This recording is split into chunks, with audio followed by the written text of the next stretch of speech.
Jesse's the kind of guy who would film like the most epic thing ever and then format the card by accident. And I'd be like, did you just format? And he'd be like, yeah, we'll do it again. We'll do it again. It'll all work out. I mean, he's not wrong.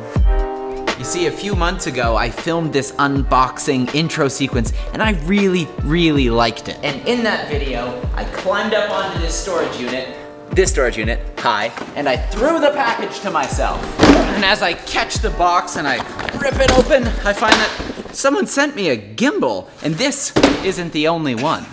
On not one, but two separate occasions, I managed to delete all the footage of the unboxing, balancing, and early tests of the Feiyutech AK-4500 in the Zhiyun M2 gimbals. So just pretend you watched that already, and you loved it, and were so impressed by how good it was.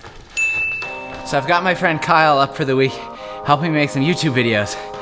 And I figured, rather than just make videos, I'd put him to work. So today, we're gonna clean up the space, put up some shelves, power some lights. He's gonna shoot it all on the gimbal, and I'm gonna show you some good ways to use them, some bad ways to use them. This is the main bad way to use them. First stop, hardware store.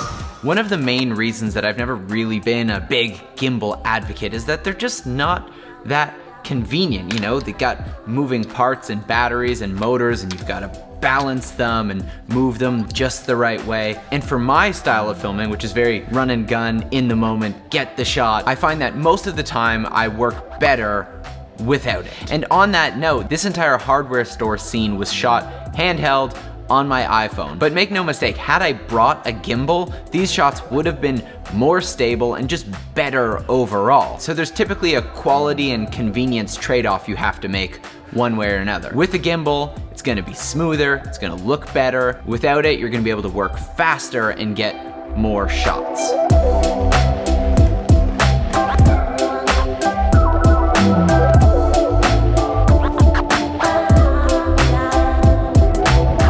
In my last gimbal video, the don't buy a gimbal, tips to shoot handheld, there was some valid criticism in the comments where people were saying, well, what am I supposed to do if I have a long walking shot I need to get? Maybe I'm shooting the mayor walking down Main Street, telling the camera about all the cool things he's done. And for those situations, absolutely, you're right. A gimbal is your best bet.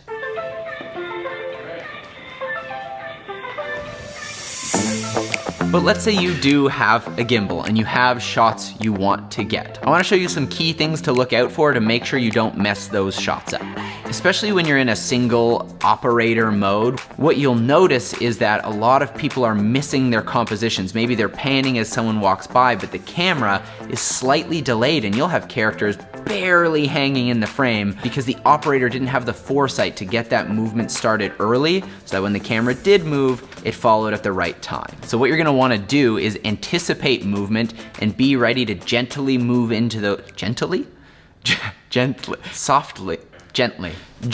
ease into that movement so that it feels smooth and fluid, but your composition still works.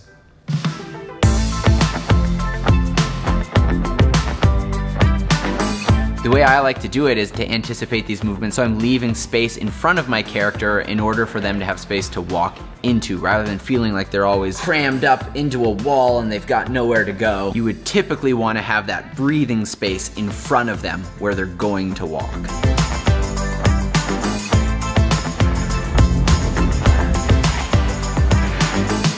It's also a great option for getting those kinds of shots that are complicated, those really intricate one-take shots that pass in and outside of buildings between hands and whatever cinema magic you've seen. But in all of those scenarios, the camera movement is very intentional. It's been planned. You know what the shot is, you know where you're moving the camera. But what you don't want to do, and what I've seen so much online, is people that just slap a wide-angle lens on it and run around and this shot, that shot, other shot, just pointing their gimbal and sprinting down the street and flipping it upside down and all these ridiculous things. And then when it comes to making their edit, the camera's just woo, and it feels unfocused. Now, even as I'm saying this though, I'm thinking about my own work, and I think I often also default to moving the camera more than I should. A great example of someone who does this right is Matt Diavala. If you watch his videos, They're about 95, 98% static frames, and they're intentional frames to tell the story he's trying to tell. And then when eventually he may end up moving the camera,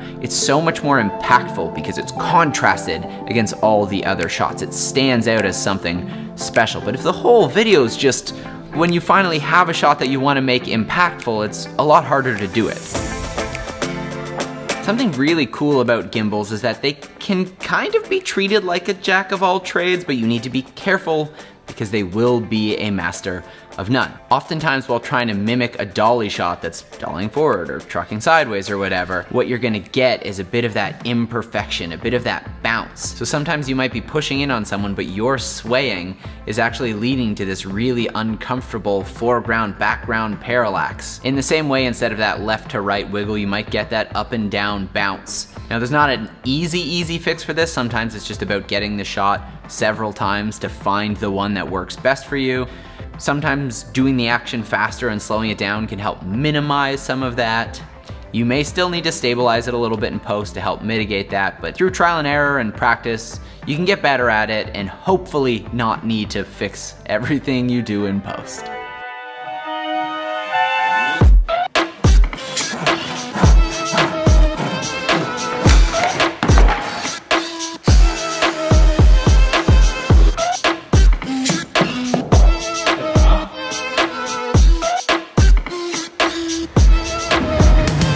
So it was this point in the video when I realized I probably wouldn't shoot all this on a gimbal. So why even try to fake it? I don't need 20 gimbal shots of a drill going into a wall. So I stopped. Also, ran out of time. Now at the end of all of this, here's what I've learned. 1, gimbals are great. They're fantastic tools to get you shots that you just can't get otherwise. However, putting up shelves and wiring a light and cleaning the studio is probably not the right use. Well, actually, we didn't really end up cleaning the studio. In fact, it's probably just as messy as it's ever been, if not worse. Whoa!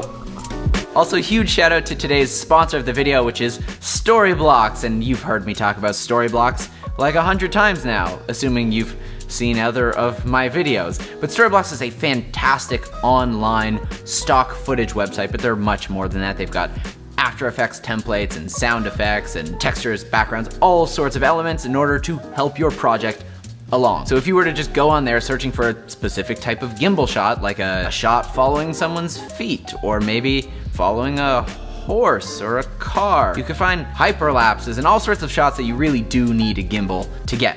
But also, just go on there, have fun. Just search for clips and just see what they have, because the results, while often gorgeous and pretty insane that they even have that footage, sometimes you can find really funny stuff, like the stuff I used earlier in the video. And you can use clips like that to just enhance your video, to add a little bit of a whoop-a-daisy. There's a link below to check Storyblocks out. Go in, search for some stuff. Heck, find me on Twitter, send me your favorite clips that you found and tell me how you'd use them. Maybe I'll use them in my next video. I will. I'll use one of them in my next video. All right, that's all. Thanks for Storyblocks. You guys are the best. And so here I am now, a guy with gimbals, a gimbal guy. I'm officially a gimbal guy. I still stand by everything I said in my don't buy a gimbal tips for shooting handheld video. I think that when you're first getting started with video, your primary focus shouldn't be gear. It should be technique. Sidebar, I have no affiliation with either Feiyutech or Zhiyun. They both sent me these gimbals, which was kind of funny because they were like, hey, will you make a review about our gimbals? And I said, no, but you could still send it, and if I like it, maybe I'll share something about it. And they said, okay. So if you were looking for companies to send you a gimbal, make a video telling people not to buy a big gimbal, and all the companies will be like, we haven't tried our gimbal.